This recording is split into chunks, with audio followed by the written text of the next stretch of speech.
I landed at O'Hare the day before Thanksgiving. It was cold, not the charming, postcard kind of cold, but a bone-deep Midwestern chill that stung my face the second I stepped outside. My hands were still shaking from the flight, but not because I was nervous, I was excited. This was going to be the first Thanksgiving I'd spent at home in 3 years. Between college, jobs, and a relationship that didn't survive long enough to matter, I'd missed the last few. But this time, I was finally making it. I had even kept it a surprise. Annalise knew I was coming. She was always my safe person, the one who saw through every text and could hear the fatigue in my voice before I even said hello. I asked her not to tell anyone. I thought it would be sweet to just show up, walk in with a grin and a pie, and hear the kind of laughter that only happens when surprise turns into joy. My Uber pulled up in front of the house around 7:15 p.m. The lights were off. Not dim, off. The porch, usually strung with twinkling lights and a seasonal wreath, was bare. There was no smell of sage or cinnamon rolls in the air. No voices drifting from the kitchen. No muffled football commentary from the living room. I stood there, suitcase at my feet, pie carrier still warm in my hand, staring at the door. For a second, I thought maybe they were out. A last-minute run to the store? Picking up someone from the airport? But even that felt wrong. My mom, the queen of prep and planning, wouldn't leave the house the night before Thanksgiving, especially not with guests supposedly coming. I rang the bell. Waited. Nothing. I knocked. Still nothing. That's when the first pinprick of confusion hit me. Not panic, not hurt. Just confusion. The kind that makes your stomach sit a little heavier than it should. I pulled out my phone and called my mom. It rang 4 times and went to voicemail. I tried Dad. Then my older brother. Then my sister. Each one rang. Each one went dead. Not declined. Not blocked. Just unanswered. That's when it started to shift, confusion bending into discomfort, discomfort slipping toward the edge of something worse. I called Annalise. She picked up on the second ring. Sweetheart? Hey, I said, forcing a smile even though no one could see me. I'm here. At the house. There was a pause. A long one. Then her voice dropped into something quieter, something cautious. Oh no. You weren't supposed to come yet, were you? My heart thudded once. What do you mean? I told you I was coming for Thanksgiving. Yes, but... She exhaled. They left. Yesterday. I blinked. Left where? They went to Florida.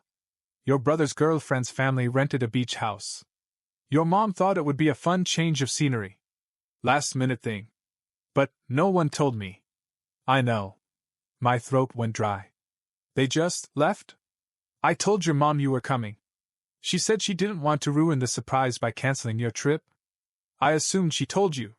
She hadn't. I looked around the street, still clinging to some version of logic that might make this feel less cruel.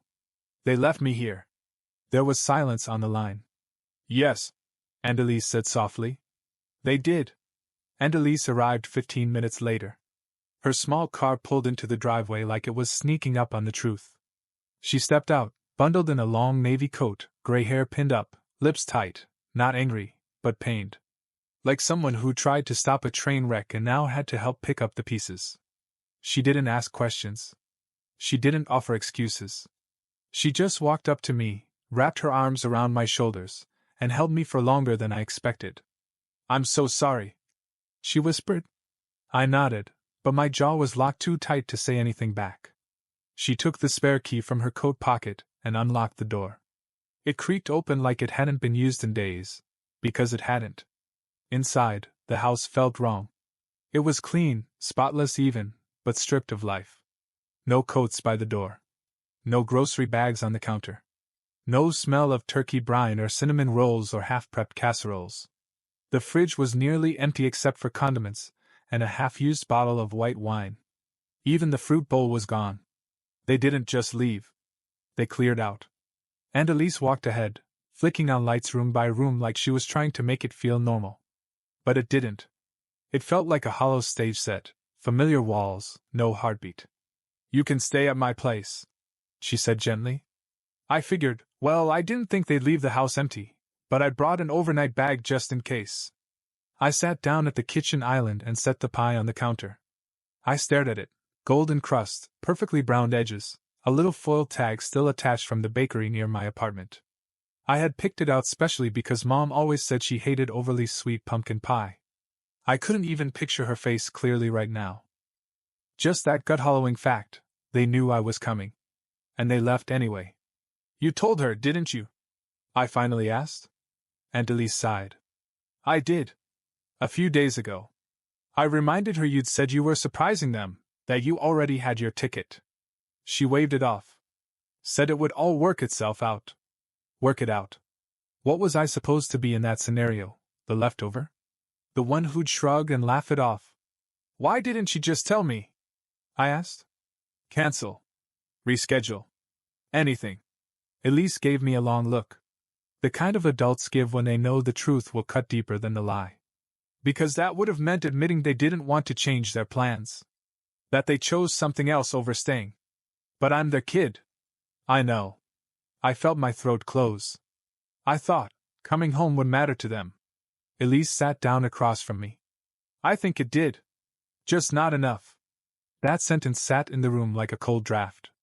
She didn't try to justify it. She didn't say, they're under a lot of stress. Or, you know how your mom gets. She just told the truth. That maybe, at some point, I had stopped being the priority. Or maybe I never was, not in the way I thought. I helped Elise lock up the house before we left. In the living room, there was a single framed photo left behind on the bookshelf, an old family shot from years ago. I was barely 14 in it. Everyone was smiling. That particular version of us didn't exist anymore. Before stepping out, I turned the photo face down. Not in anger. In recognition.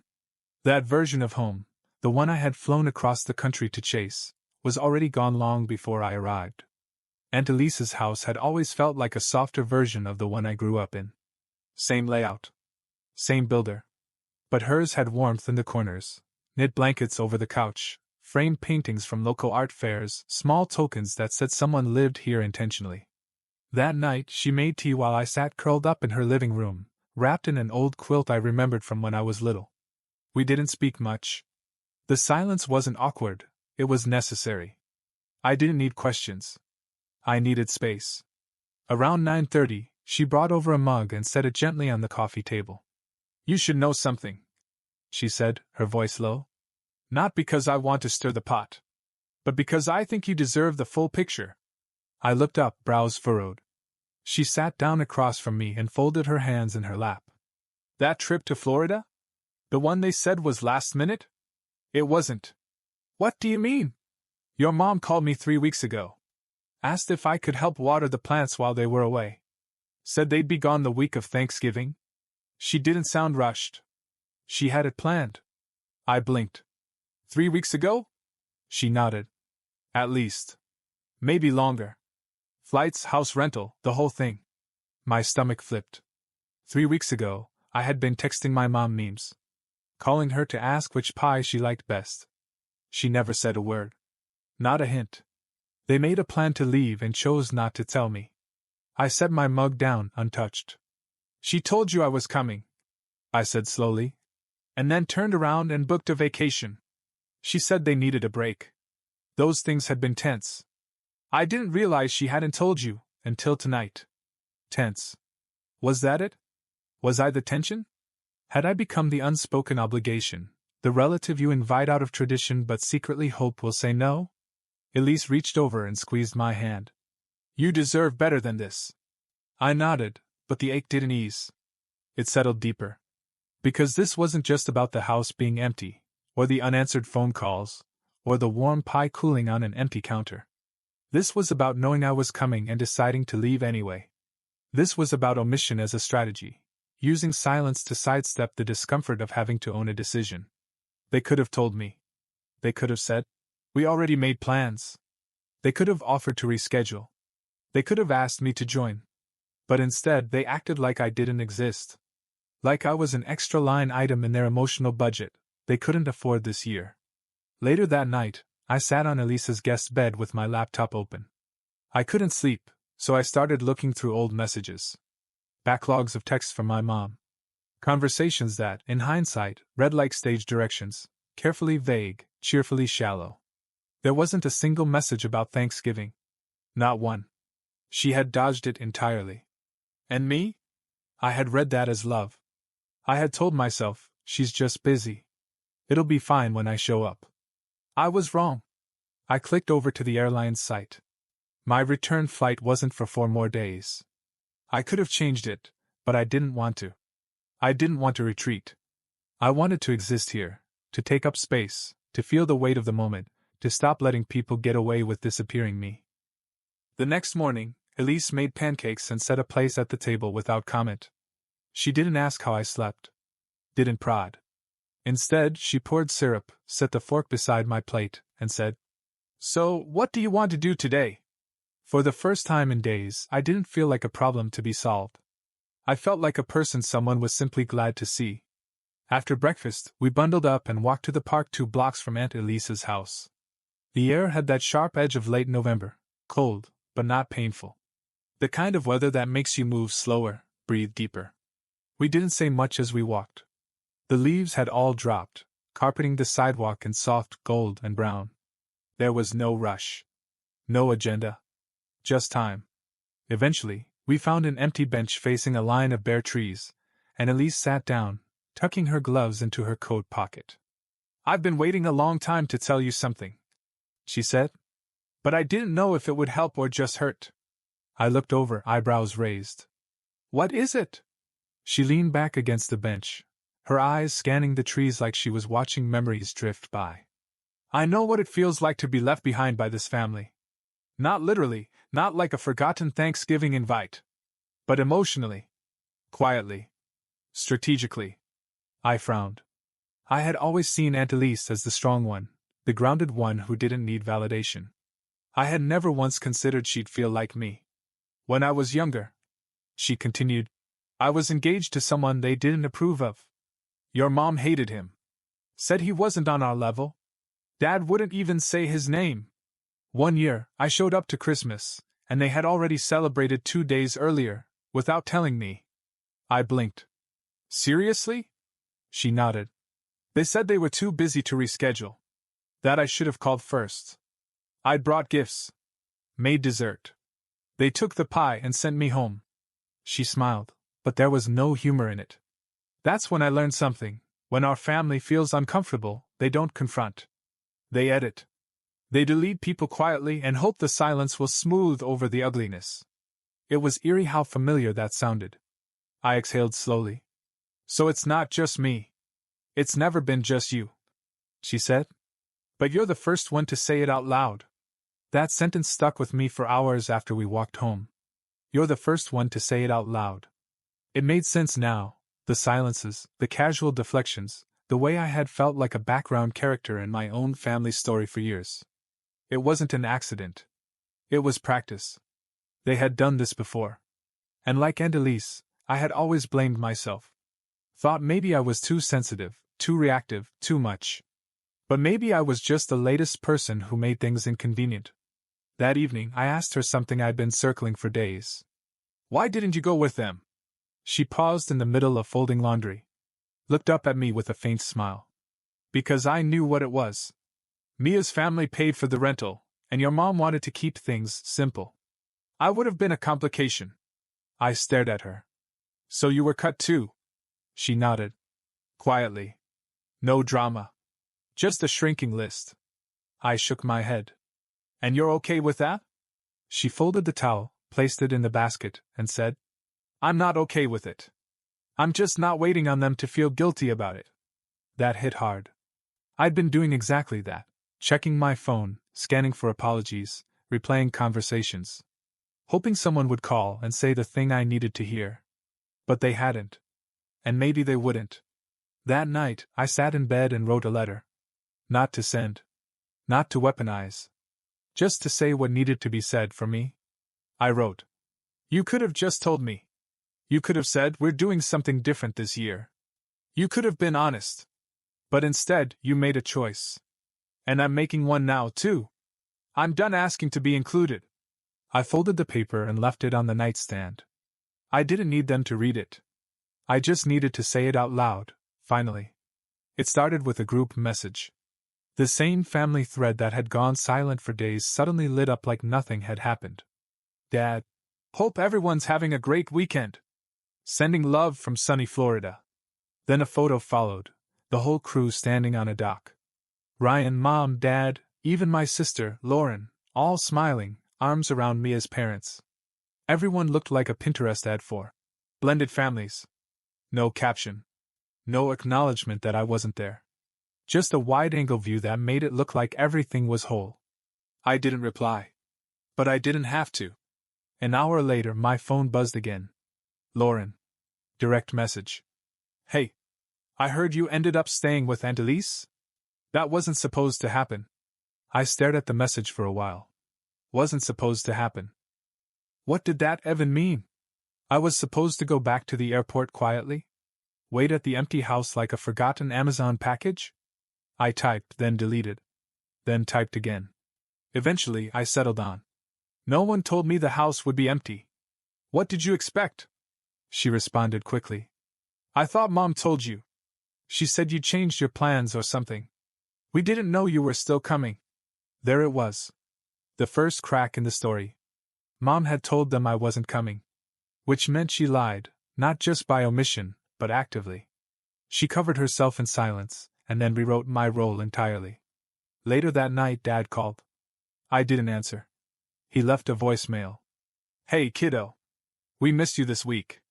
Mia's family is great, but it didn't feel the same without all of us. I think your mom's just been stressed lately, and things got crossed. Let's catch up soon, okay? Things got crossed. What a clean phrase for a dirty choice. The next day, I told Aunt Elise. She didn't look surprised. Just tired. They're not reaching out to apologize, she said. They're reaching out to erase the discomfort. She was right. None of the messages included an apology. None said, we left you. We hurt you. Instead, they were soaked in that toxic brand of, let's not make a thing out of this. Energy, where resolution means you stop being upset, not that they start being accountable. That evening, I got a text from Mom. The one I'd been waiting for. The one that, somewhere deep down, I still hoped would be different. Sweetheart, I heard you were hurt by how the holiday went. I'm sorry if there was confusion. That was never our intention. We just didn't want to pressure you. I stared at the screen for a long time. Pressure me? I'd flown across the country. Bought a pie. Packed a suitcase. The only pressure was mine, the pressure to matter. And still, in her version of events, she was protecting me. Not excluding me. I didn't reply. I was tired of explaining why their actions hurt. Tired of asking people who should already know me to see me. That night, Elise and I sat on the couch watching an old baking show rerun, and for the first time all week, I laughed. Real laughter. Not the polite kind. The kind that bubbles out before you can stop it. She looked over and smiled. You're going to be okay, Emil. I know, I said. And I meant it. Because something had finally clicked. They weren't reaching out to repair anything. They were reaching out to rewrite the story. And this time? I wasn't going to let them hold the pen. The next morning, I sat at Aunt Elise's dining table with my laptop open and a blank email screen glowing in front of me. Not out of spite. Not to unleash some grand, dramatic reckoning. But I needed to stop letting other people tell my version of the story. For days, they'd been spinning it, confused plans, holiday stress. We thought you weren't coming. But I had the receipts. I had the text to Elise, the booking confirmation, and the voicemail they never answered. And I had the truth they knew. So I started writing. Subject, for the record. Hi all. I wanted to be clear about something, since there seems to be a lot of confusion. I told you, clearly, I was coming home for Thanksgiving. I booked flights. I packed. I brought a pie. When I arrived, the house was empty. And what hurt wasn't just that you left, it's that you planned it. You booked the trip weeks ago. You asked someone to water the plants. You made a choice. You also didn't tell me. You could have canceled. You could have explained. You didn't. Instead, you quietly exited and let me walk into an empty house with no warning. That's not a scheduling issue. That's not stress. That's erasure. And now, I'm getting messages that try to soften it. We miss you. It didn't feel the same. We thought plans had changed. You didn't miss me. You removed me. And I'm not writing this because I want to fight. I'm writing it because I'm not going to let this story get reshaped into one where I'm the misunderstanding. I was there. You weren't. That's the whole story. Eh? I reread it once, then hit send. No edits. No filter. Just facts, clearly and calmly stated. Elise walked into the kitchen and refilled her mug, eyeing me over the rim. You finally did it, huh? I nodded. Good, she said. Now let's see who blinks first. They blinked fast. Lauren replied first. Okay, wow. That's a bit harsh. Then Dad. Look, we're sorry if you feel hurt, but this kind of message doesn't help anyone. If I feel hurt. Classic. Mom replied hours later. Hers was the longest. I don't think it's fair to paint us this way. We never meant to exclude you. We just didn't want to upset you with last-minute changes, and thought you'd enjoy the time with Elise.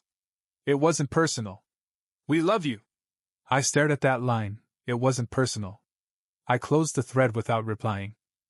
Because here's the thing, it was personal. It was always personal. It was personal the second they chose comfort over conversation. That night, I read Grandma Jean's Thanksgiving postcard, the one Elise found tucked into a drawer and handed me with a wink. It said, I hope wherever you are, you're warm, safe, and know that someone's thankful for you, just for being you. That's what the day should be about.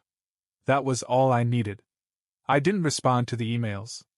Didn't return calls. Because the closure didn't live in their guilt, or lack of it. It lived in finally saying what happened, without asking anyone for permission to feel it. A week after Thanksgiving, the text stopped. No more emotional voicemails. No more. Just checking in. Things from Mom. No more vague statements from Dad about letting things cool down. The silence they had once used as a tool to avoid confrontation? Now it was mine. And this time, it wasn't empty. It was intentional. I stayed with Aunt Elise until Sunday. We made it a rule not to talk about the family unless one of us brought it up. She never pushed. She just kept the kettle full and the couch open. On Saturday night, we played cards until nearly midnight. No phones, no tension. Just her, me, and an old Motown record humming in the background. Somewhere around the fourth hand, she said, You know, you're the first one in this family who didn't turn your pain into a joke. I looked up. You told the truth. That's braver than you think. When I flew home the next day, I didn't cry at the airport like I expected to. I wasn't grieving a loss. I was letting go of a role I'd been forced to play since childhood. The peacemaker. The middle person. The one who made everyone feel okay, even when I was unraveling. This time, I didn't write a follow-up message. Didn't cave. Didn't ask them to clarify or reconsider. I just let the silence stand. Because I'd realized something no one ever tells you. You don't have to keep showing up for people who leave you standing in the dark. 2 weeks later, a card came in the mail. Handwritten. From Mia. It read, I didn't know you were coming. I didn't know they hadn't told you. I only found out what happened after. I'm not asking you to forgive anyone. I just wanted to say, if it had been up to me, you would have had a seat at the table. For what it's worth, I'm sorry. It was honest. Or it felt that way. And I appreciated it. But I didn't reply. Because this wasn't about her. It was about a system. A family rhythm that allowed people to disappear others as long as no one yelled too loudly. And I had stopped being quiet. December rolled in. I decorated my apartment for the holidays, slowly, deliberately. Not with nostalgia, but with new intention. No family ornaments. No old boxes of tradition. Just string lights, a thrifted wreath, and a tiny silver tree from the dollar store. It was mine. All of it. One night, I invited a few friends over. We cooked together, listened to Nina Simone, drank cider, and laughed so hard it made my ribs ache. And for the first time in years, I didn't feel like something was missing. Because I wasn't trying to replicate home anymore. I was building one. At the end of the evening, one of my friends asked, So, any family plans for Christmas? I didn't hesitate. Nothing official, I said. Just whatever brings me peace. They raise their glass. To that. And we clink glasses, not in sadness but in choice. Sometimes the hardest part isn't losing your place at the table. It's realizing you were never truly seen in it in the first place. And that's okay. Because once you stop asking for crumbs, you finally have room to build your feast, one where you're not just invited. You're centered.